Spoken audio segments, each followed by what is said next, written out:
اے جہاد سے ڈرنے والو، تم کہیں رہو، موت تو تمہیں آ کر رہے گی، خواہ مضبوط قلعوں میں رہو۔ وہ اللہ کے پیغمبر کی مرضی کے برخلاف بیٹھ رہنے سے خوش ہوئے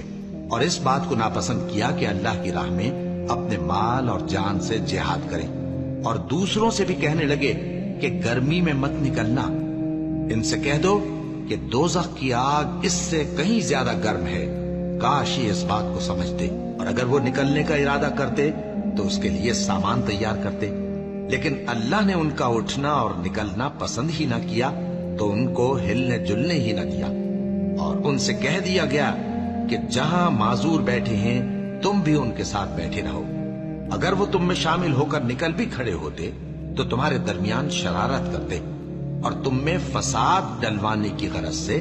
دوڑے دوڑے پھرتے، اور تم میں ان کے جاسوس بھی ہیں، اور اللہ ظالموں کو خوب جانتا